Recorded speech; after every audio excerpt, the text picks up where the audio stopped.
Innal hamdalillah nahmaduhu wa nasta'inuhu wa nastaghfiruhu wa natubu ilaih wa na'udzu billahi min syururi anfusina min sayyiati a'malina may yahdihillahu fala mudilla lahu wa may yudlilhu fala hadiyalah. Asyhadu an la ilaha illallah wahdahu la syarika lahu ta'dhiman li sya'nih wa asyhadu anna nabiyyana Muhammadan abduhu wa rasuluhu ad-da'i ila ridwani. Wa salawatullahi wa salamuhu alaihi wa ala alihi wa sahbihi wa man ittaba'ahum bi ihsan ila yaumiddin wa sallama tasliman mazida.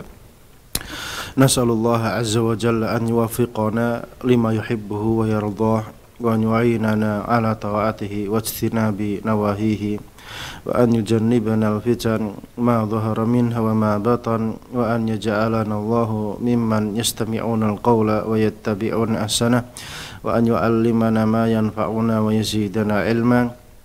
Allahumma ya mu'allima Ibrahim alimna, Allahumma ya mufahhima Sulaiman fahimna, Allahumma faqihna fid din wa 'allimna at-ta'wil. Allahumma inna nas'aluka ilman nafi'a wa rizqan tayyiba wa amalan mutaqabbala. Allahumma inna na'udzu bika minal ajzi wal kasali wal jubni wal bukhli wal harami wa 'adzabil qabr. Allahumma ati nufusana taqwaha wa zakkiha anta khairu man zakkaha anta waliyuha wa maulaha. Allahumma inna na'udzu bika min ilmin la yanfa' wa min qalbin la yakhsha' wa min nafsin la tashba' wa min da'watin la yustajabu laha. Ikhwatal iman, pemirsa Al-Furqan TV, azzani Allahu wa iyyakum. Kembali kita lanjutkan kajian kita pada kesempatan pagi hari ini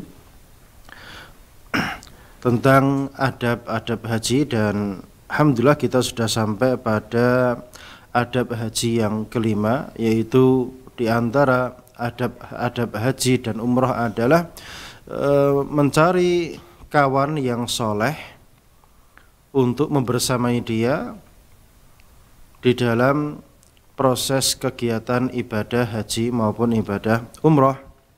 Ya, tentunya kawan soleh ini sangat penting sekali ya. Jadi memilih teman yang soleh untuk baik itu umrah ataupun kehidupan kita sehari-hari itu sangat penting, terutama di dalam perkara menguatkan hati kita di dalam taat kepada Allah Subhanahu wa ta'ala.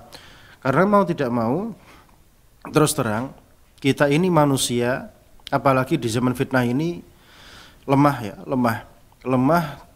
di dalam menghadapi fitnah, gampang oleng, gampang down, gampang lalai, dan mudah untuk jatuh pada perkara-perkara yang Allah tidak meridhoinya. Sehingga keberadaan kawan yang soleh tadi minimal sebagai pengingat dan penyemangat ya, tatkala sudah futur, tatkala sudah mulai agak oleng sedikit melihat kawan yang soleh tadi kok dia rajin, maka kita pun ikut rajin. Itu dampaknya sangat luar biasa. Itu teman yang soleh. Nah, kita dianjurkan memilih kawan yang soleh, yang tatkala kita melihatnya kita jadi semangat beribadah. Apalagi di zaman sekarang orang haji dan orang umrah itu bisa dikatakan pada hari ini fokusnya untuk beribadah kepada Allah Subhanahu wa ta'ala itu sangat rendah dibandingkan dengan zaman dahulu kala ketika masih tradisional ya, belum ada perkara yang modern seperti hari ini. Manusia tatkala datang ke Masjid Nabawi maupun Masjidil Haram itu mereka bisa khusyuk di dalam beribadah kepada Allah Subhanahu wa ta'ala sehingga ketika mereka pulang dari ibadah mereka terjadi perubahan yang sangat fenomenal. Lebih baik, lebih sopan, lebih santun, lebih alim, kemudian terjadi perubahan sikap dan mental dan lain sebagainya. Adapun hari ini orang itu berangkat umrah, berangkat haji, dia berangkat seperti itu, pulangnya seperti itu. Allah musta'an. Kenapa demikian? Ya, karena ketika datang ke Mekah maupun di Madinah itu mereka tidak fokus untuk beribadah, mendekatkan diri kepada Allah Subhanahu wa ta'ala, tapi lebih kepada rekreasi. Nah, ini menjadi fenomena hari ini. Ibadah hari ini sudah berubah rasanya sudah berubah kepada arah lebih cenderung kepada rekreasi, tanazuh, menikmati suasana dan lain sebagainya.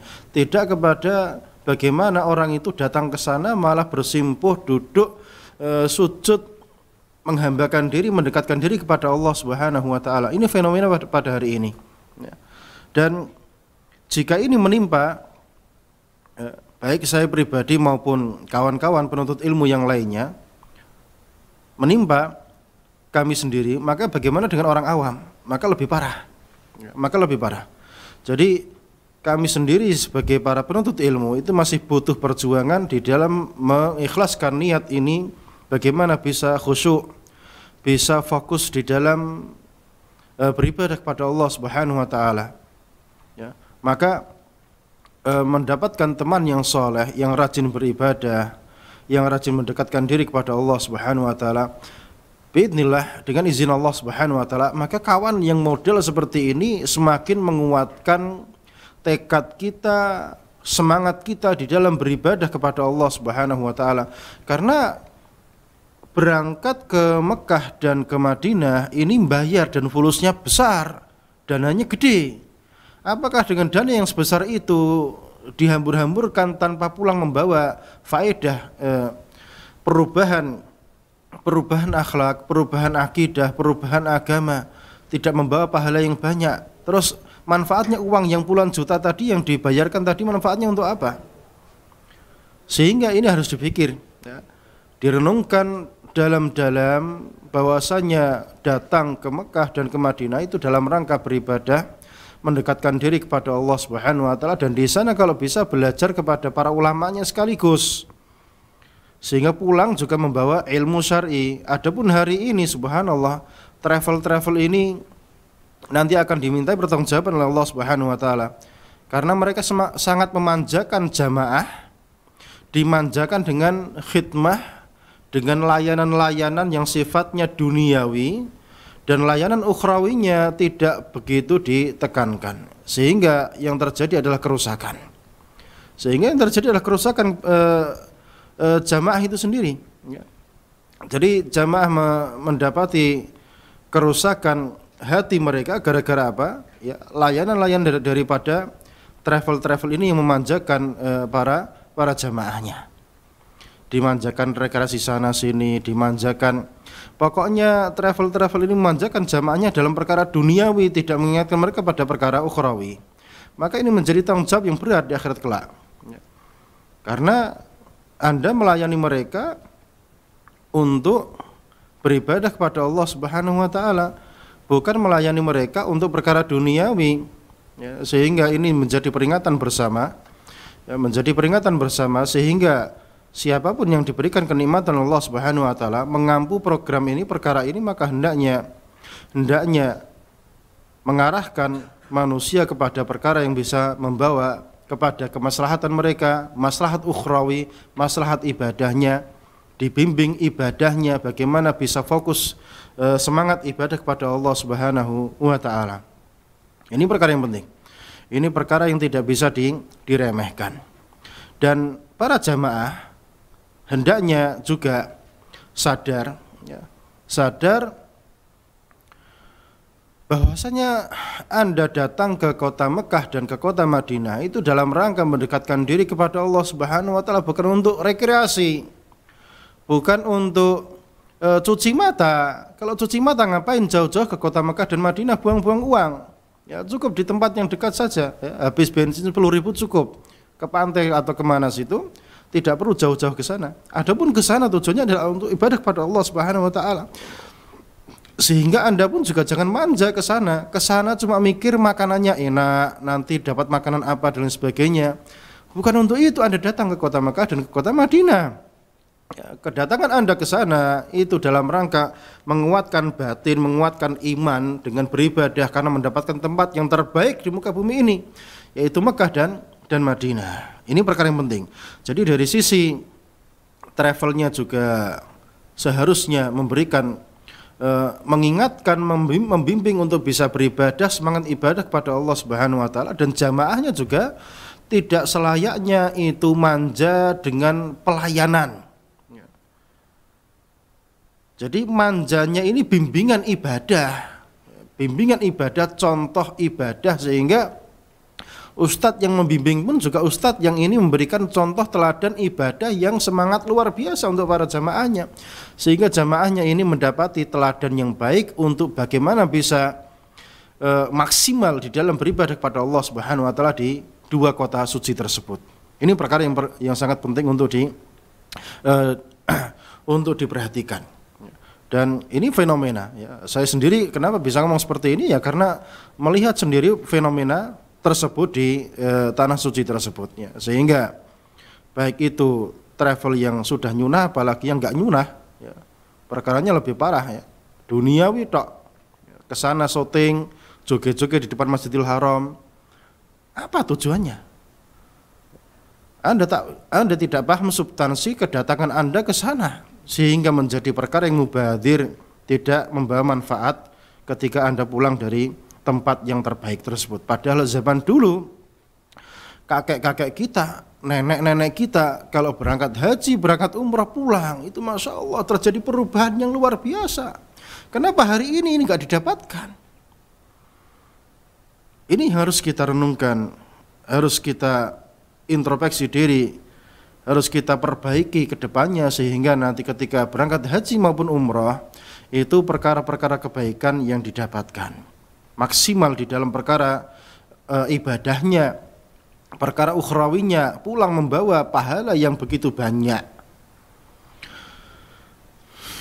Rawat Tirmidzi wa hassanah, Al-Imam Tirmidzi rahimahullah taala menghasankan sebuah hadis yang beliau riwayatkan an Abi Hurairah radhiyallahu taala anhu, dari sahabat yang mulia Abu Hurairah radhiyallahu taala anhu, qala beliau, annahu qala, bahwasanya beliau berkata, qala Rasulullah sallallahu alaihi wasallam, Rasulullah sallallahu alaihi wasallam bersabda, ar-rajulu ala dini khalilihi, seseorang itu agamanya bisa dilihat pada temannya, teman terdekatnya. Falyandur, maka hendaklah melihat ahadukum, salah seorang di antara kalian, man yukhalil, siapa kawannya, siapa temannya.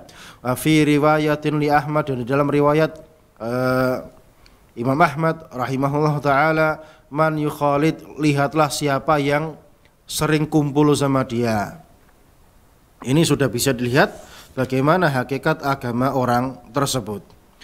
Rawa Abu Dawud, Imam Abu Dawud rahimahullah taala meriwayatkan bisanadin hasan, dengan sanad yang hasan, an Abi Sa'idin radhiyallahu taala anhu, dari sahabat yang mulia Abu Sa'id radhiyallahu taala anhu, anin Nabi sallallahu alaihi wasallam, dari Nabi sallallahu alaihi wasallam, annahu qala, bahwasanya beliau bersabda, la tusahib, jangan berkawan illa mu'minan, kecuali orang yang beriman, wala ya'kul ta'amak illa taqi, dan jangan makan dari makanan kamu kecuali orang yang bertakwa.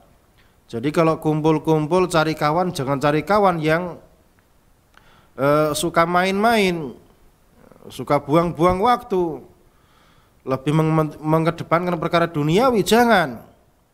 Itu hanya akan menyiksa batin kita, tidak memberikan manfaat apa-apa.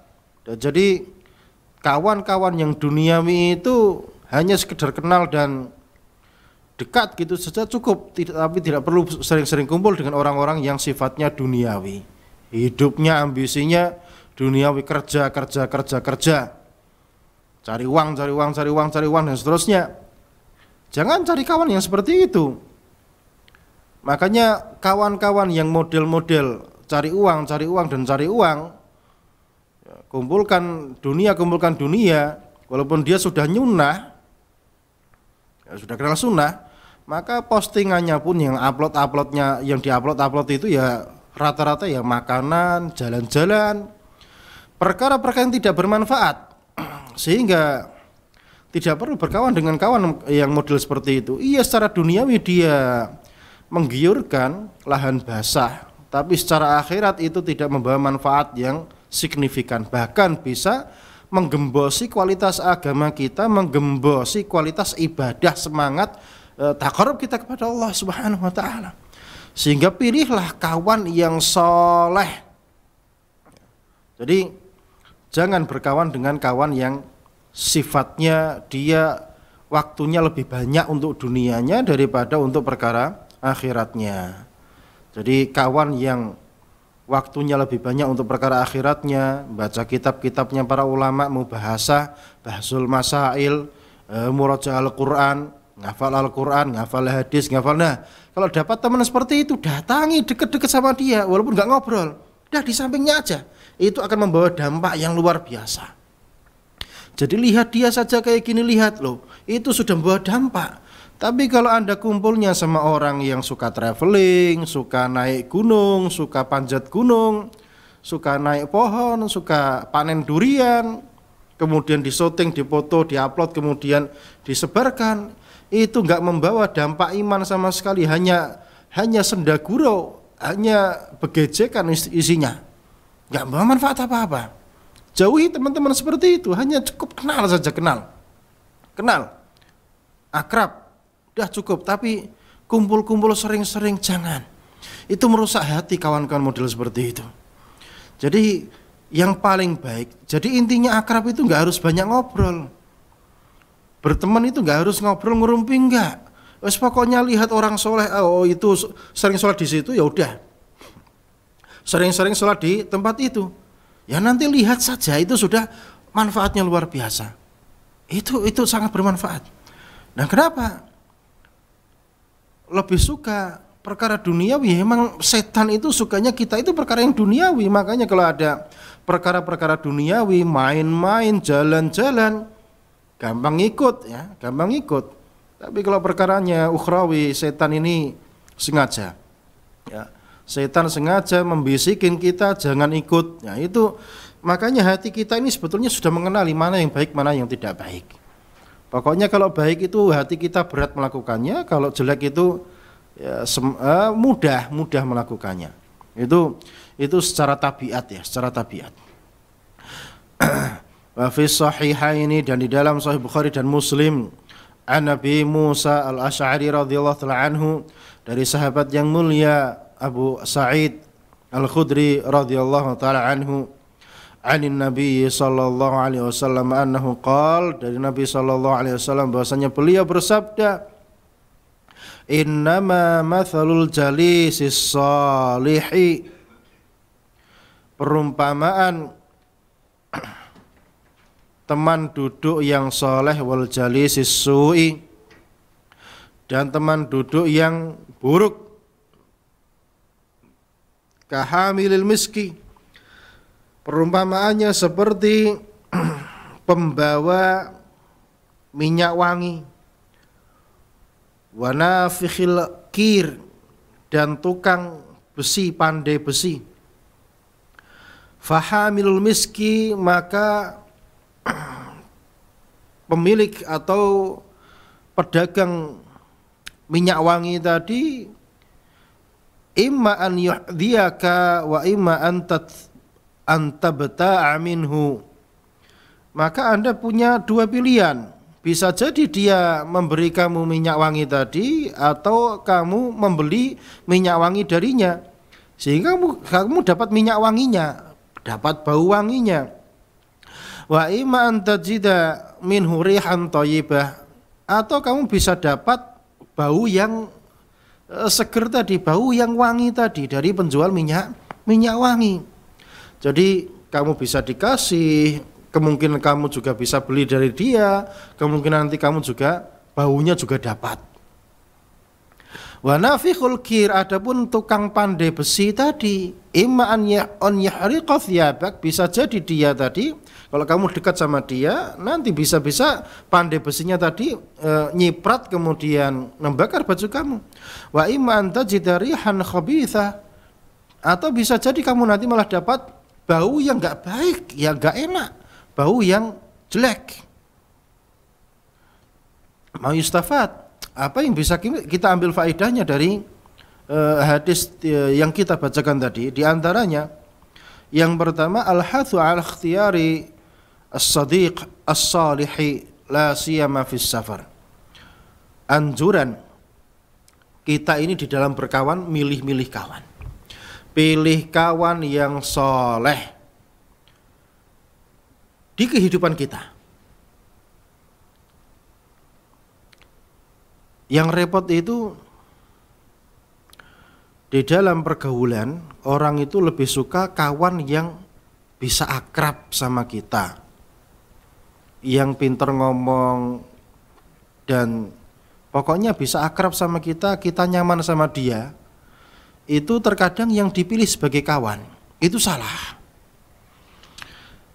Rasulullah SAW telah memberikan kita sebuah kaidah yang besar, pondasi asas yang kuat di dalam memilih kawan yang untuk menjadi orang yang dekat dalam kehidupan kita, yaitu orang yang soleh.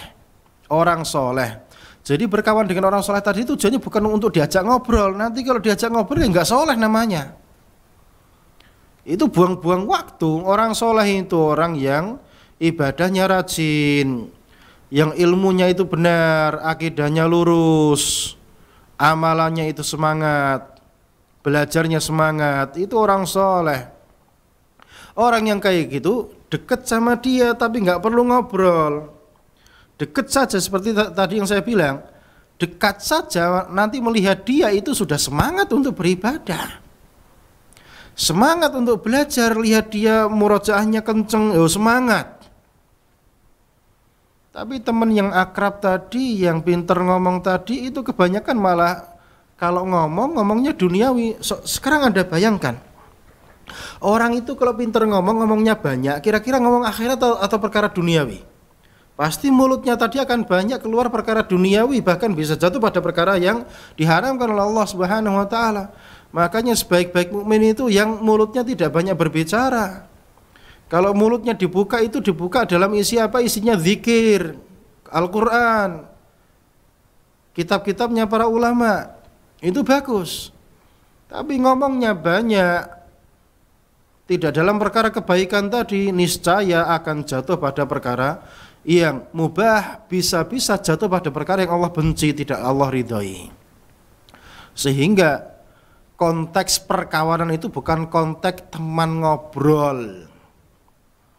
Ini yang banyak disalahpahami. Jadi kalau nggak punya teman ngobrol itu namanya orang kuper, kurang perhatian, atau orang kurang pergaulan, ya kurang pergaulan. Nggak usah dihiraukan ucapan-ucapan setan seperti itu. Mau dibilang kurang pergaulan, mau dibilang apa, yang penting agama kita selamat, itu dah, itu yang paling utama. Agama ini perkara yang paling mahal. Daripada bergaul malah buang-buang waktu, malah nanti bergaulnya menyeret kepada perkara-perkara yang Allah tidak meridhoinya, buat apa? Jadi intinya bergaul dengan orang soleh itu bukan untuk ngobrol. Ini yang stigma yang keliru selama ini, teman itu katanya untuk ngobrol, bukan. Jadi bergaul itu bergaul bukan ngerumpi tadi, bukan. Pokoknya sering kumpul sama dia, lihat orang itu ibadahnya bagus, Masya Allah. Ini yang bisa menguatkan ibadah agama kita. Itu teman yang benar. Itu teman yang benar. Nah, apalagi di dalam safar kita butuh kawan-kawan soleh seperti itu, yang kita kalau melihat itu jadi ikut semangat di dalam beribadah. Sekarang pemimpin safar itu rata-rata pemimpin selfie, pemimpin jalan-jalan cuci mata. Ini nggak perlu dijadikan kawan di dalam safar kita. Itu nanti akan merusak semangat ibadah kita kepada Allah Subhanahu wa taala. Apalagi terlebih nanti ini ibadahnya ibadah haji. Sekarang yang membimbing jamaah ini bimbingannya bimbingan memanjakan jamaah untuk perkara-perkara selfie. Nanti habis tawaf, berhenti di sini Bu, berhenti di sini, ya foto-foto sebentar. Ittaqillah. Allah musta'an. Ya, sekarang rusak seperti itu. Makanya kita dapati orang haji dan umrah balik hanya bawa cerita tok. Saya kemarin dari sana. Cerita bagi itu gini. Tidak ada cerita-cerita yang isinya manfaat ilmu yang bisa nanti diberikan, yang bisa diambil faedahnya oleh orang yang mendengarkan, tidak. Tapi malah intinya cerita, habis dari medan magnet, habis dari sini, dari situ. Kemarin kita ke peternakan onta, meresusu onta sendiri. Itu cerita-cerita buat apa sebetulnya? Untuk manas-manasin orang. Maka ini cukup menyedihkan pada hari-hari ini. Bagaimana orang haji dan orang umrah itu mental seperti itu. Mentalnya, berangkatnya itu nanti sudah niatannya seperti itu. Biar nanti pulang ada yang diceritakan, orang dengar itu wah gitu. Bukan untuk itu kita hidup. Kita hidup di dunia ini bernafas, sekarang kita bernafas. Ini kita untuk mengumpulkan amal sebanyak-banyaknya, pahala sebanyak-banyaknya untuk persiapan kematian besok. Karena kematian ini perkara yang pasti. Tidak ada yang bisa luput dari perkara kematian. Allah musta'an. Semoga Allah Subhanahu wa taala mengampuni kita semua, dan semoga Allah Subhanahu wa taala menguatkan raga kita, jasad kita untuk ibadah, semangat ibadah, banyak-banyak ibadah kepada Allah Subhanahu wa taala. Allah musta'an. Wala haula wala quwata illa billahil aliyyil azim. Jadi kawan yang soleh ini penting, bukan kawan ngobrol. Sekali lagi, bukan kawan ngobrol. Teman soleh ini intinya kalau kita melihat dia, kita jadi semangat beribadah kepada Allah Subhanahu wa taala. Semangat. Kemudian ingat akan kematian. Itu teman yang benar-benar soleh, bukan teman yang membuat kita nyaman. Bukan. Kalau itu namanya sales, itu namanya, atau marketer, ya, itu pinter ngomong. Ya, kita bukan untuk itu. Ya, kita bukan untuk itu perkaranya. Perkara kita perkara akhirat. Perkara kita perkara kematian yang pasti, yang mau tidak mau akan mendatangi siapapun juga. Yang kedua, al-mu'min la yusahibu illa mu'mina. Seorang mukmin tidak berteman kecuali orang mukmin beriman tidak berkawan kecuali dengan yang sama-sama beriman seperti dia. Jadi aneh kalau orang itu beriman kemudian milih kawan asal pinter ngomong, nyaman sama dia, dan dia orangnya itu penampilannya enggak nyunah, penampilannya enggak pernah ngaji. Ini buat apa berkawan dengan teman seperti itu? Iya, didekati biar nanti ikut ngaji sunnah, iya, tapi bukan jadi kawan. Ya mendekatinya tadi nggak perlu ngobrol ngerumpi, nggak perlu, ya kalau ketemu disamperin, kalau sakit dijenguk, dah cukup seperti itu. Itu haknya muslim seperti itu. Bukan mendekati tadi dijadikan kawan. Kalaupun nanti dijadikan kawan, bukan untuk dijadikan kawan ngobrol. Salah. Ya, jadi kaidah berkawan berteman ini selama ini keliru. Ya, jadi berkawan itu bukan kawan untuk ngobrol, ngerumpi, bukan. Tapi perkawanan kita di dalam agama kita, ini perkawanan dalam rangka menguatkan ibadah kita, semangat ibadah kita pada Allah Subhanahu wa taala. Kalau perkawanan itu seperti itu modelnya, perkawanan pertemanan itu modelnya adalah untuk ngerumpi, kawan ngobrol, yang ada nanti malah setan yang datang sehingga muncul ghibah dan yang lain sebagainya, tidak bermanfaat. Tidak bermanfaat, sehingga kita harus merubah mindset perkawanan pertemanan kita. Jadi pertemanan kita ini dalam rangka mengingatkan kita untuk ingat kepada Allah Subhanahu wa taala. Itu tujuan utama kita berkawan.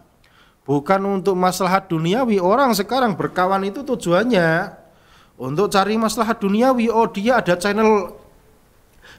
channel donatur besar di sana-sana, saya dekat sama dia biar nanti dapat donatur. Oh, itu punya channel di sana, saya mau dekat sama dia biar nanti bisa nyumbang untuk masjid kita. Kalau enggak jadi berkawan sama dia. Mental Anda mental yang rusak. Niatan Anda bukan niatan lillahi ta'ala. Itu niatan-niatan yang tidak benar. Jadi berkawan bukan untuk tujuan duniawi seperti itu.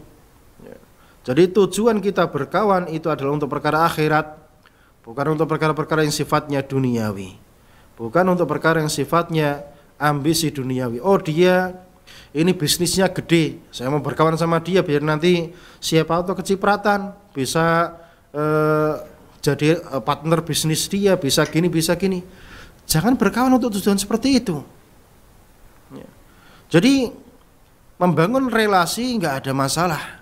Tapi berkawan tadi niatannya untuk seperti itu salah. Karena kita berkawan itu ibadah. Berkawan, berteman itu ibadah. Karena itu ibadah, maka kita gunakan dengan cara sesuai tuntunan syar'i. Innamal mu'minuna ikhwah. Sesungguhnya orang-orang beriman itu bersaudara mereka. Jadi kita bersaudara itu, persaudaraan syar'i, ad-dini, al-imani. Itu perkawanan kita, persaudaraan kita. Karena ini perkara ibadah, perkara syar'i, perkara agamis, maka kita lihat tuntunan syar'inya bagaimana. Bukan sesuai dengan pemahaman kita, salah. Tapi kita kembali kepada petunjuk syar'inya. Jadi teman soleh tadi itu bukan teman untuk diajak ngobrol. Kalau diajak ngobrol nggak soleh namanya. Intinya jauhi perkara-perkara yang sifatnya buang-buang waktu, ngerumpi, kumpul-kumpul yang tidak ada faedahnya. Kalau kita bertakwa kepada Allah Subhanahu wa taala, kita ikhlas pada Allah Subhanahu wa taala, kita akan akrab. Tapi kalau kita tidak ada kebaikan dalam hati kita, niatan ikhlas pada Allah Subhanahu wa taala, maka perjumpaan itu hanya menjadi perjumpaan yang dipenuhi dengan rasa curiga dan hasad. Jadi intinya kembali kepada ikhlasan pada Allah Subhanahu wa taala, yang itu akan membangun hati kita semakin dekat, semakin akrab. Kenapa sekarang ini seakan-akan Ahlus Sunnah ini tercapik-capik? Ya karena kurang dekatnya kepada Allah Subhanahu wa taala. Kenapa kurang dekat? Ya karena enggak belajar. Jadi kita belajar baik ngajar maupun diajar itu paling tidak untuk membersihkan hati ini, nata hati, diluruskan lagi. Biar nanti di dalam pola kehidupan sosial kita bisa lurus. Kalau tidak, setan yang akan membisikkan perkara-perkara yang buruk dalam hati kita. Yang ketiga, at-tahdhiru min musahabatil fussaq. Peringatan untuk tidak berkawan dengan orang-orang fasik. Orang fasik itu orang pelaku dosa. Utang gak bayar itu fasik. Utang gak bayar itu fasik. Atau tukang gibah itu juga fasik. Ya suka jelek-jelekan orang sana sini itu juga orang fasik. Berkhianat, suka berbohong dan lain sebagainya. Subhanallah. Seorang mukmin itu bukan kadzab, wala ta'an, wala la'an. Bukan orang yang suka menjatuhkan harga diri kawan-kawannya, saudaranya sama muslim. Dan bukan orang yang suka melaknat, keluar kata-kata kotor dari mulutnya, bukan. Itu bukan sifat seorang mukmin. Makanya kita dapati keluarga yang sudah nyunah, itu anak-anaknya kata-katanya indah, kata-katanya halus, lembut, sopan, tidak keluar kata-kata yang kotor. Adapun orang itu kalau belum kenal sunnah, maka bisa jadi nanti anak-anaknya yang kecil-kecil itu ya kata-katanya sudah keluar kata-kata yang kotor. Tapi orang beriman itu sifatnya kata-katanya lembut, bagus, baik, akhlaknya sopan dan lain sebagainya.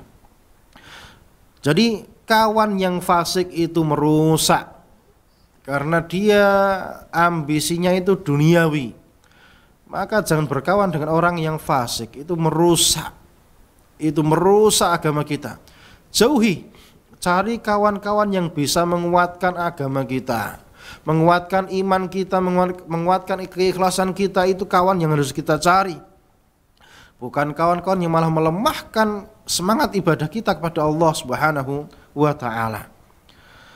Yang keempat, fadilatu mujalasati sholihin, keutamaan duduk dekat dengan orang-orang soleh. Sekali lagi bukan hiwar ya, bukan mukalamah, bukan ngobrol, tapi mujalasah, duduk dekat orang soleh. Baik di halakoh kajian ya dan lain sebagainya, Ini perkara yang penting. Dan tentunya tadi orang duduk di halaqah majelis ilmu itu ngobrol atau tidak? Enggak, ya cuma mendengarkan, mencatat. Itu faedahnya udah besar. Memang untuk itu kita itu berkawan. Bukan untuk ngerumpi, bukan untuk ngobrol. Jadi kalau banyak-banyak ngobrol nanti ya buang-buang waktu. Buang-buang waktu. Jadi itulah perkawanan kita. Nah, orang soleh itu siapa? Orang soleh itu orang yang menegakkan perintah Allah Subhanahu wa taala dan menjauhi larangan-larangan Allah Subhanahu wa taala. Itu orang soleh.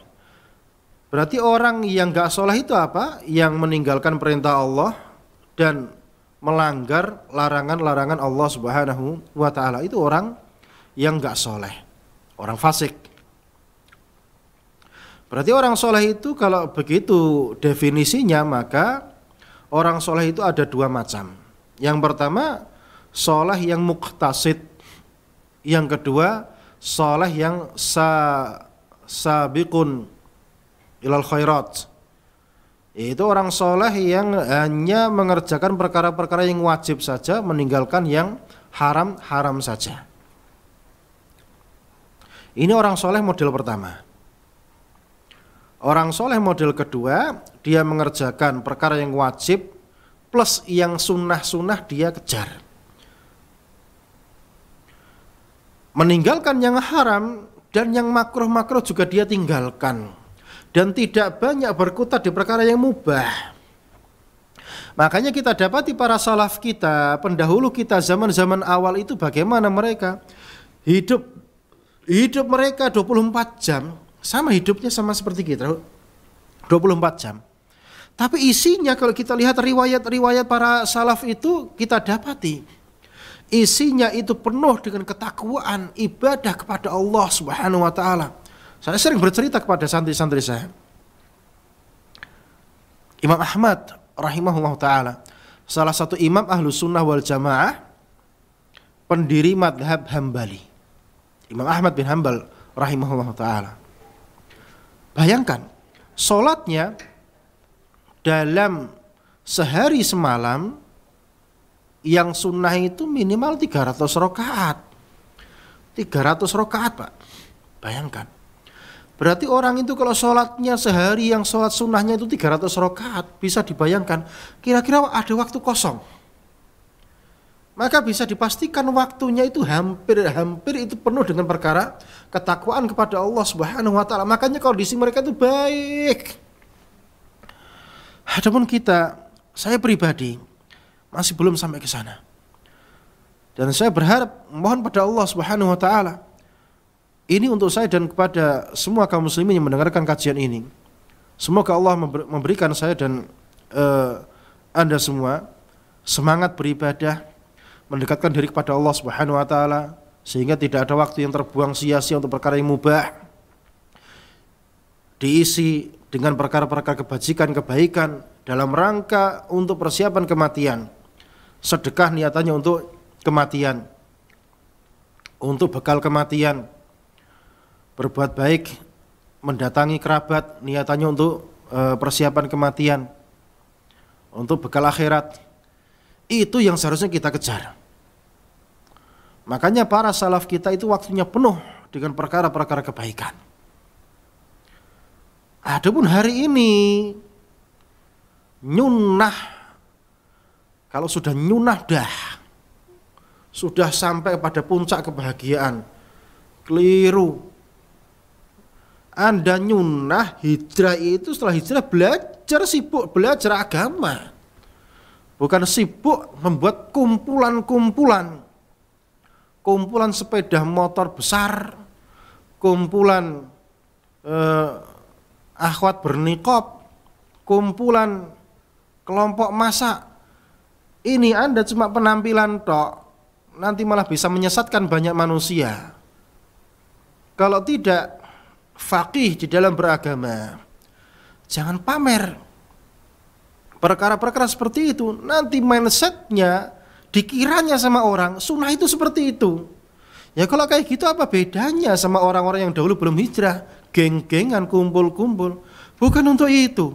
Kita nggak dapati para ulama itu membuat kelompok ngerumpi gitu, nggak ada. Imam Ahmad, Imam Syafi'i, Imam Malik, besok kita acara ke pantai sana, nggak ada. Mereka nyendiri-nyendiri, kurang pergaulan. Emang nggak bergaul, waktunya sehari 300 rakaat, ini mau bergaul gimana? Bergaulnya keluar ngaji, itu bergaul. Ini terjadi perubahan, pergeseran yang luar biasa. Jadi sekarang orang itu pahamnya nyunah itu melihat orang-orang yang sudah jenggotan dan cingkrang itu modelnya kayak gitu, sehingga dikiranya sunnah itu seperti itu. Salah. Sunnah itu belajar untuk nanti bisa diamalkan ibadahnya, mendekatkan diri kepada Allah Subhanahu wa taala, bukan geng-gengan seperti ini. Kita belajar sunnah itu tidak dalam rangka untuk geng-gengan, bukan. Membuat perkumpulan-perkumpulan gitu, bukan. Subhanallah. Makanya ini perlu kita merubah mindset kita, bahwasanya dakwah sunnah itu bukan seperti itu gambarannya. Dakwah sunnah itu mengajarkan manusia kebaikan untuk diamalkan, mengajarkan manusia bagaimana cara beribadah untuk nanti mendekatkan diri kepada Allah Subhanahu wa taala. Bukan dalam rangka kumpul-kumpul seperti itu, bukan. Jadi kumpul-kumpul kita itu ya kumpul-kumpul di majelis ilmu. Nah, sekarang itu udah kenal sunnah, langsung sibuk dengan konten dakwah. Siapa Anda? Imam Ahmad rahimahullah ta'ala ditanya, orang hafal 100.000 hadis apakah sudah boleh berfatwa?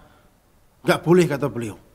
Orang sudah hafal 200.000 hadis, apa kata beliau? Belum layak, belum boleh berfatwa. 300.000 hadis gimana wahai imam? Beliau berkata apa? Arju, aku berharap sudah boleh berfatwa, sudah bisa berfatwa. Bayangkan, kaidah ini kalau diterapkan, kayaknya nggak ada orang yang layak untuk berfatwa.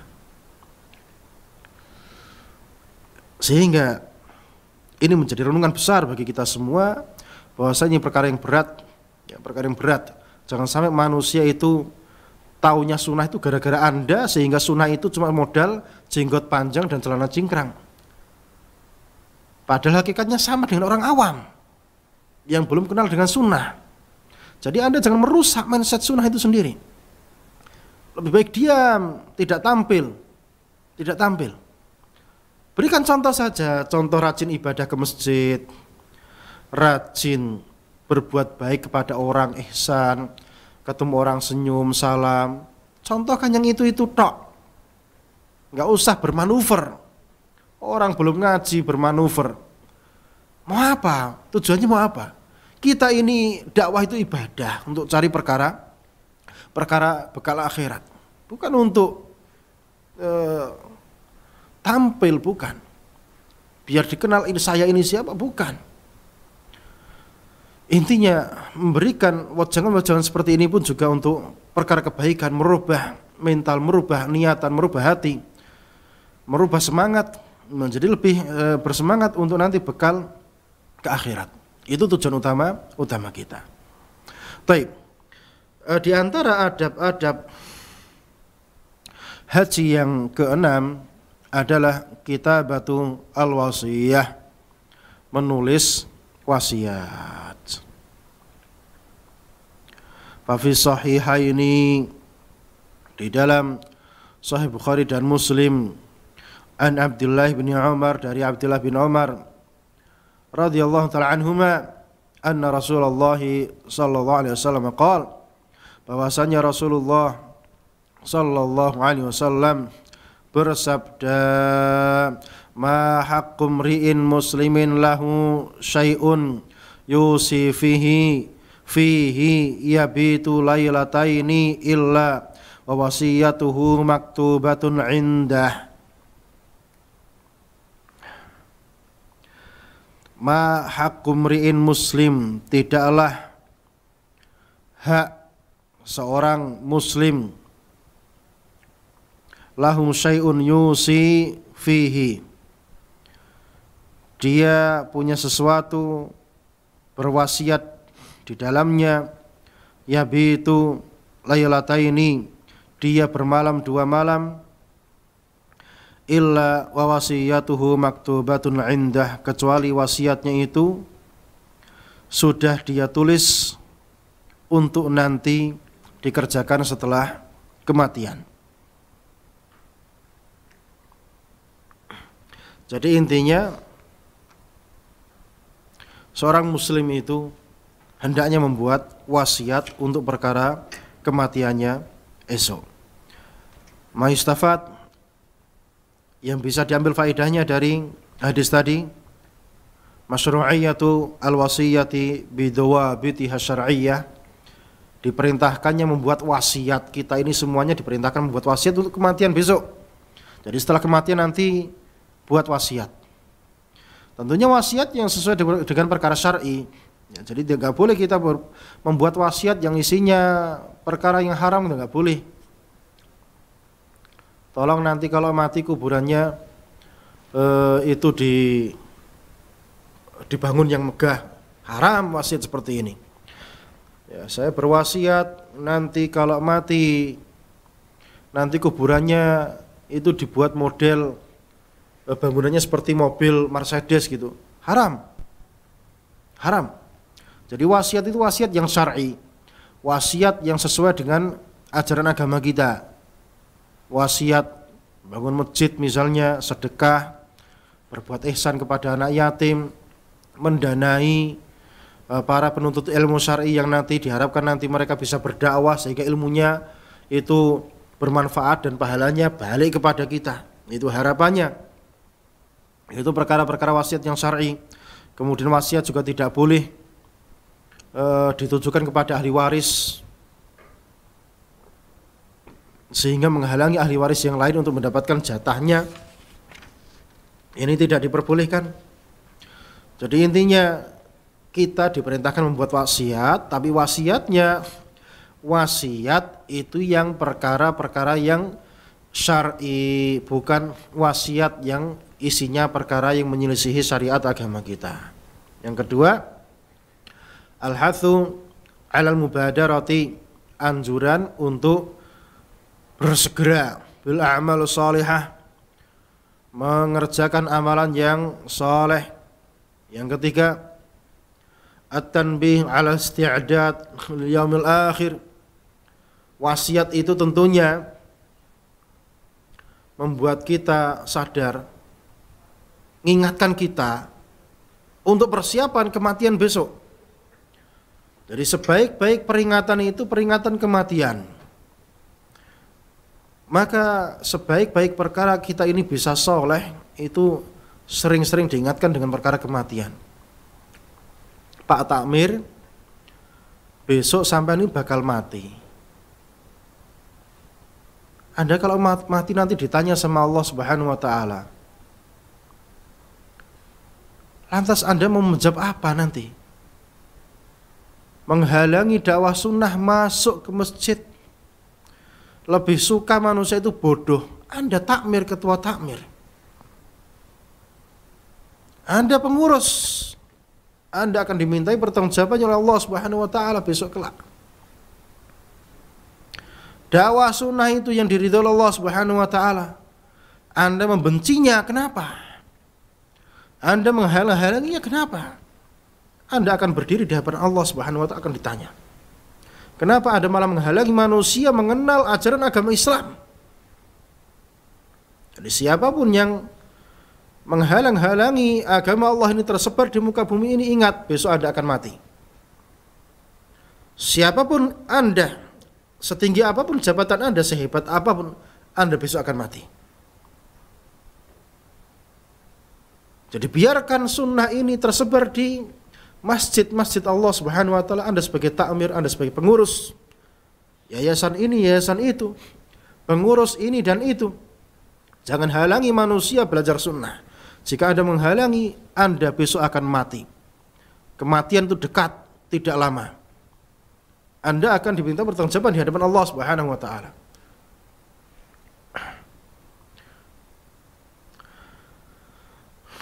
Jadi wasiat itu intinya mengingatkan kita untuk persiapan menghadapi kematian kelak, kematian esok yang sudah dekat. untuk persiapan kepada akhirat.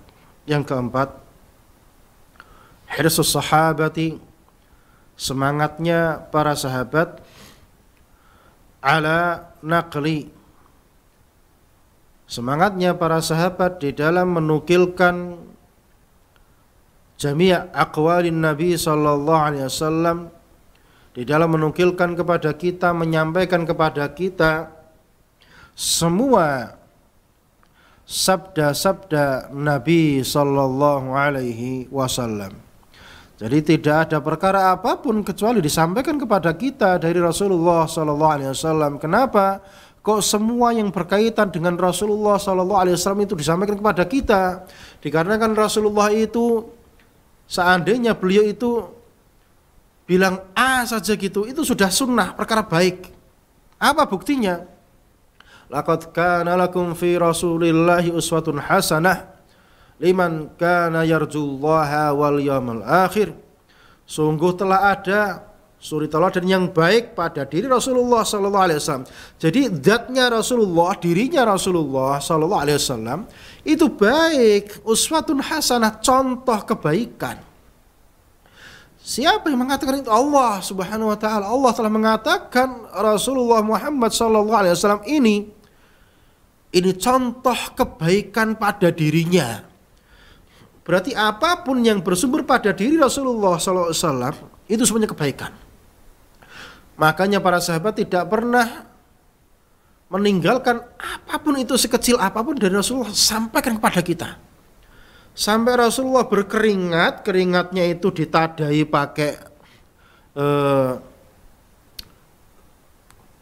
wadah gitu.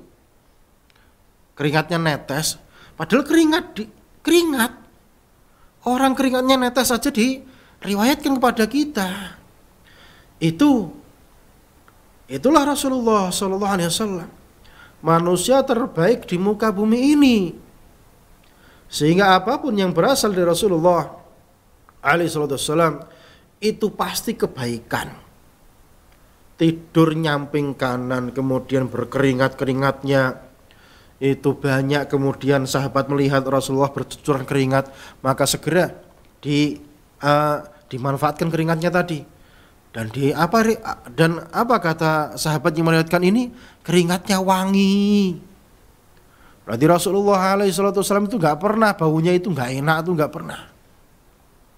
Jadi kita paham Rasulullah Muhammad SAW manusia yang satu ini secara zat isinya kebaikan.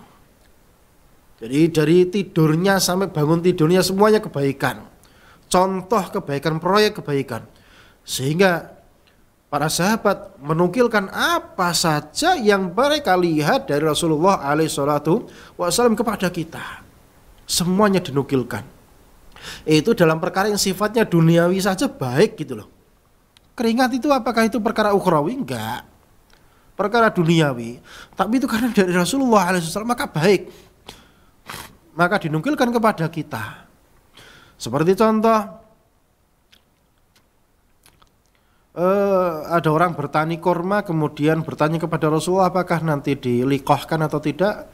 Rasul mengatakan nggak perlu dikawinkan sehingga panennya gagal. Apakah ini contoh yang buruk? Enggak, ini contoh yang baik. Baiknya di mana? Memberikan pelajaran kepada kita segala sesuatu itu dikembalikan kepada pakarnya, pakar pertaniannya. Tanya kepada pakar pertanian, bukan tanya kepada pakar halal haram, salah. Dan pelajaran pentingnya dari kisah itu yang gagal panen korma itu, pelajaran pentingnya apa? Rasulullah tidak diutus untuk perkara duniawi, tidak. Tetapi Rasulullah alaihissalam itu diutus untuk perkara ukhrawi, untuk perkara kebaikan akhirat, bukan untuk perkara yang sifatnya duniawi. Dunia ini fana. Dunia ini tempat mampir sebentar. Ibaratnya orang itu berjalan jauh, kemudian mendapati pohon di tengah jalan, kemudian mampir sebentar, duduk sebentar, kemudian berdiri, kemudian pergi lagi. Jadi kita di dunia yang sekarang kita hidup bernafas ini sebentar. Jadi yang paham hakikat kehidupan maka akan paham bahwasanya hidup dia bukan untuk perkara ini. Hidup ini bukan untuk ini.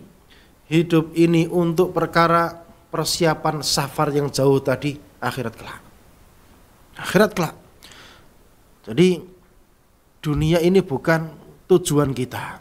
Maka siapapun yang telah menjadikan dunia sebagai tujuan hidupnya, salah besar. Kesibukan untuk duniawi, salah besar. Makanya para guru-guru yang menanyakan kepada santri-santrinya, Anda bercita-cita sebagai apa? Sebagai pilot, sebagai pramugari, sebagai koki, sebagai ini. Anda telah memberikan pertanyaan yang salah besar kepada para santri Anda, kepada murid-murid Anda. Anda telah menyesatkan mereka karena menjadikan tujuan hidup mereka untuk perkara duniawi. Tidak untuk itu. Tujuan hidup kita mampir di dunia ini ya untuk tujuan akhirat, bukan untuk tujuan-tujuan itu. Salah. Jadi seharusnya nanti kalau sudah besar, cita-citanya pengen jadi apa, nanti dikasih tambahan. Itu nanti sebagai wasilah saja untuk beramal soleh untuk perkara akhirat. Jadi anak kecil itu dari kecil diajari perkara kematian, bukan perkara nanti kalau besar jadi presiden, jadi pilot,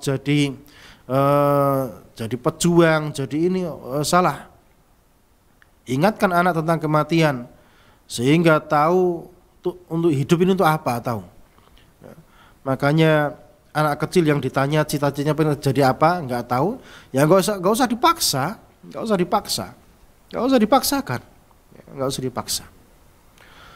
Dan tentunya cita-cita terbaik itu tentunya adalah menjadi seorang pengajar. Khairukum man ta'allamal Qur'an wa 'allamah. Sebaik-baik kalian itu yang belajar Al-Qur'an kemudian mengajarkannya. Bukan sebaik-baik kalian itu yang jadi pilot, yang jadi pengusaha, yang jadi penjual dagangan ini dan itu, bukan. Bukan yang menjadi pejabat ini dan itu, bukan. Sebaik-baik kita adalah yang belajar Al-Qur'an kemudian mengajarkan Al-Qur'an tadi kepada manusia. Itu sebaik-baik kita di dunia. Makanya jangan mengajari anak-anak kecil kita itu masa depan yang semu, jangan. Kasihan anak kecil tadi. Diarahkan kepada perkara duniawi. Diajari untuk materialistis. Diajari untuk perkara-perkara yang tidak bermanfaat, jangan. Itu salah. Salah besar mengajari anak-anak kita untuk perkara seperti itu. Jadi ajari anak-anak kita untuk perkara akhirat. Jangan membuat mereka terperdaya dengan perkara duniawi. Anda akan ditanyai, wahai para guru yang mengajarkan anak-anak tadi, perkara-perkara yang sifatnya duniawi seperti itu. Arahkan mereka kepada akhirat.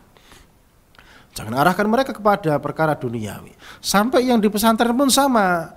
Nanti kalau lulus dari sini pengen jadi apa? Jadi ustadz. Nanti jadi mudir. Nanti jadi ustadz besar di sana. Anda telah mengarahkan apa? Mengarahkan kepada perkara duniawi. Jadi arahkan anak-anak tadi. Nanti kalau lulus dari sini mau jadi apa? Nanti mau mengajarkan manusia kebaikan, mengajarkan sunnah, masuk ke pelosok-pelosok. Ajarkan seperti itu yang benar. Menyebarkan kebaikan. Nanti punya usaha sendiri untuk nanti bisa rutin masuk ke pelosok-pelosok. Ngajari mereka tauhid, ngajari mereka sunnah, ngajari mereka ngaji, bisa baca Quran dan sebagainya. Itu yang benar. Jangan anak masuk di pesantren, gurunya bertanya, nanti lulus dari sini pengen jadi apa?